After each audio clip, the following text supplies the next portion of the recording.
Hey, true believers, Chris Mack coming at you today with Fantastic Four, issue 52. This comic book is all the way back from April of 1966.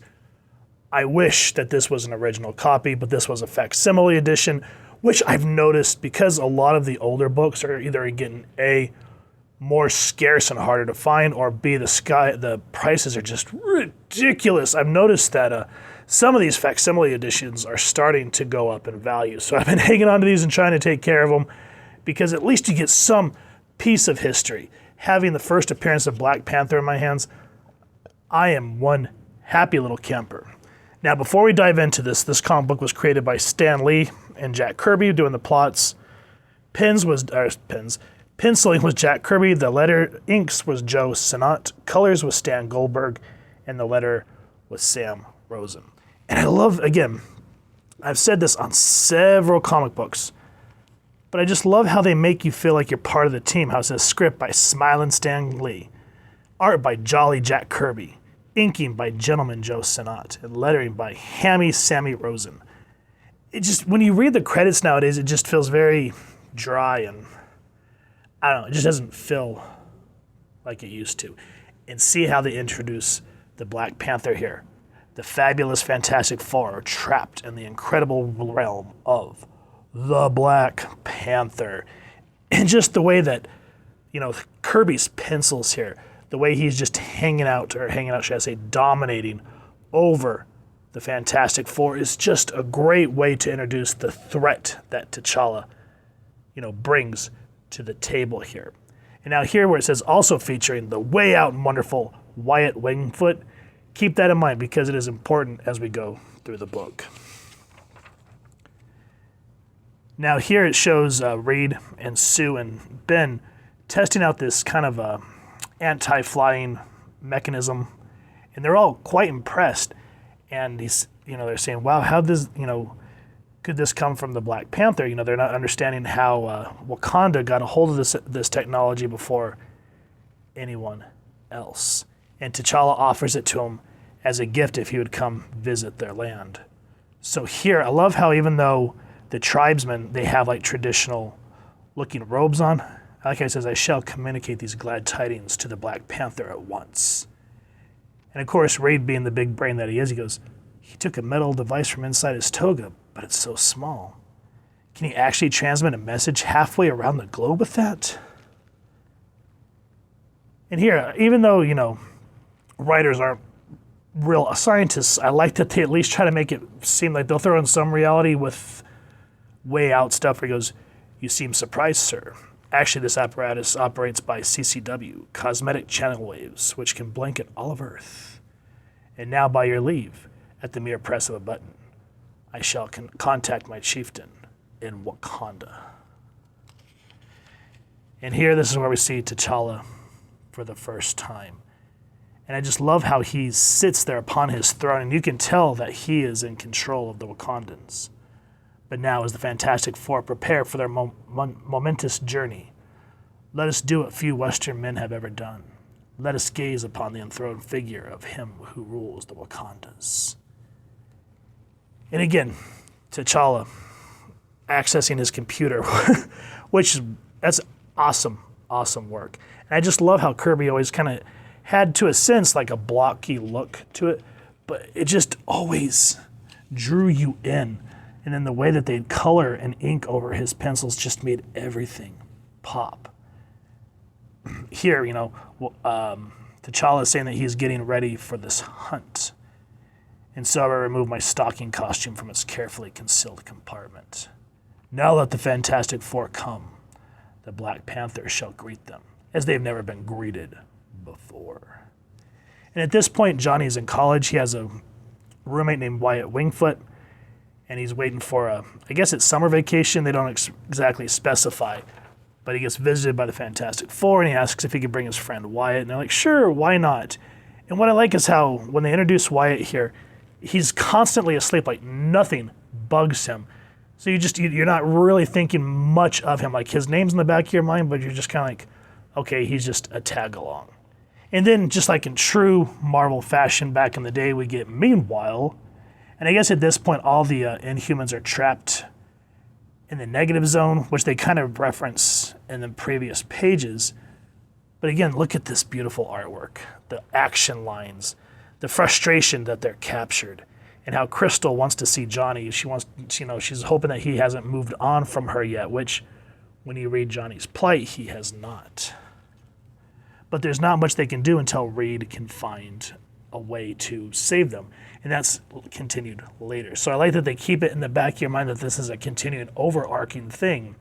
But right now we're focusing on the Wakandas. And again, Wyatt Wingfoot did asleep. And, Johnny's just like, I guess he's not just much for sightseeing.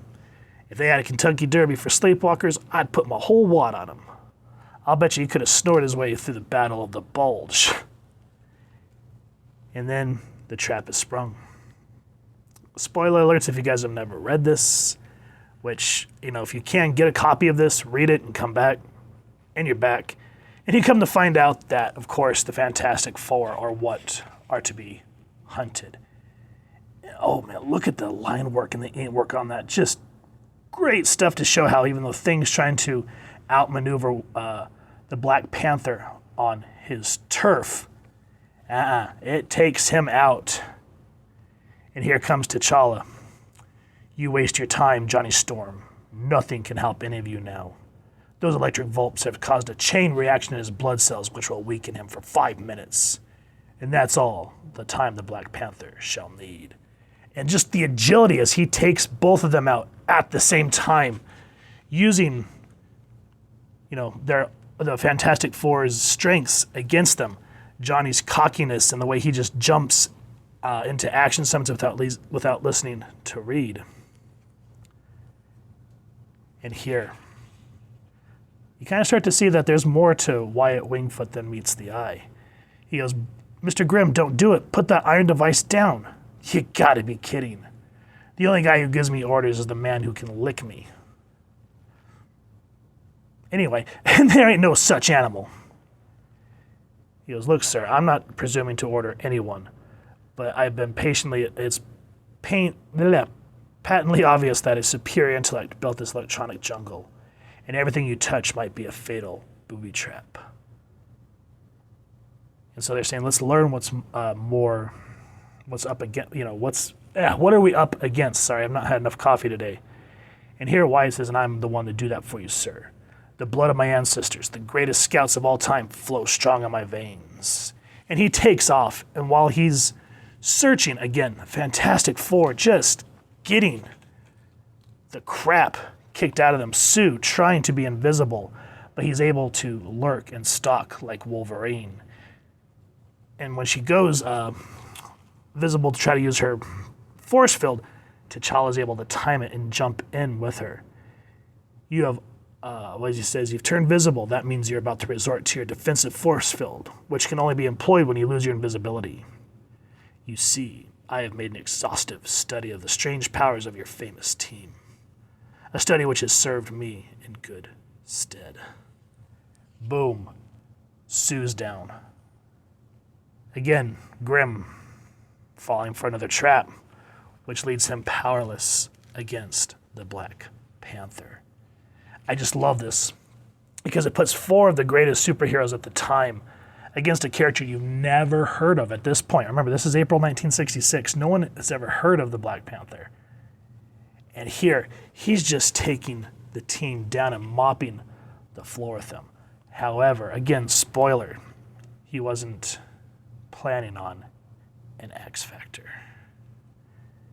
And here, Wyatt, I've got to find them again and lead them out of this artificial jungle into the real one. So long as they're surrounded by all the Black Panther's elaborate traps, the odds must be against them. No matter what, I mustn't fail them.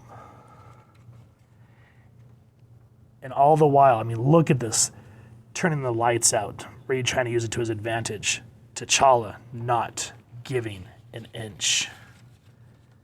However, because of that X Factor, the tides do turn. How do they turn? I highly recommend that you guys pick up this comic book and enjoy this excellent read.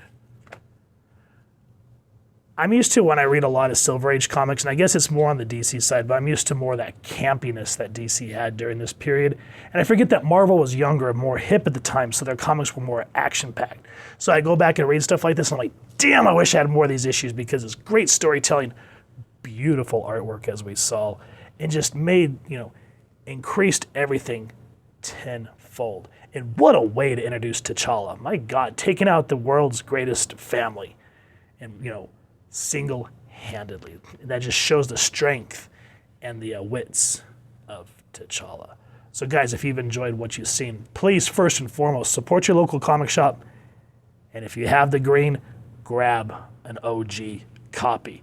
If not, you can go the route that I did and get a facsimile edition. It's something you seriously want to put in your collection, especially with these facsimiles. They're getting harder and harder to find because people can't get the original ones. And if you've enjoyed this review, we really would appreciate it if you take a moment to like, share, and subscribe.